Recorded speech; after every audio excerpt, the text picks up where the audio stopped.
கல்யாணத்துக்கு மனப்பொருத்தம் பார்க்கும்போது hobbies, interest, life style இது மட்டும் நல்லா பொருந்தியிருந்தா எல்லாம் ஓகே ஆயிடும் அப்படின்னு சொல்லி நம்ம நினைச்சிட்டு இருக்கோம். ஆனா உண்மை என்னன்னா, மனப்பொருத்தம்ங்கிறது ரொம்ப ஆழமான ஒரு விஷயம். எப்பவும் அட்ராக்ஷன் தான் நம்ம இதயத்தோட தொடர்புடையது அப்படின்னு சொல்லுவோம். ஆனா மனப்பொருத்தம் அப்படின்றது நம்ம நர்வஸ் சிஸ்டத்தோட தொடர்புடையது. ஒருத்தர் கூட இருக்கும்போது நம்மளோட மனசும் உடம்பும் எவ்வளோ சாந்தமா இருக்கு அப்படிங்கிறத வச்சு தான் நம்ம மனப்பொருத்தத்தை தீர்மானிக்கிறோம்.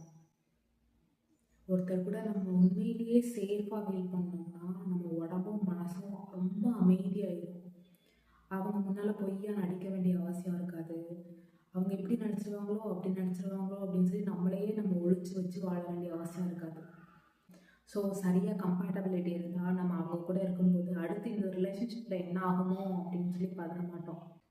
உண்மையான கம்பேட்டபிலிட்டி இருக்கா இல்லையா அப்படின்னு தெரிஞ்சிருக்கணும்னா அடுத்த தடவை நீங்கள் அவங்க கூட இருக்கும்போது எவ்வளோ சாந்தமாக ஃபீல் பண்ணுறீங்க, எவ்வளோ அமைதியாக ஃபீல் பண்ணுறீங்க அப்படின்னு சொல்லி நோட்டீஸ் பண்ணி பாருங்கள்.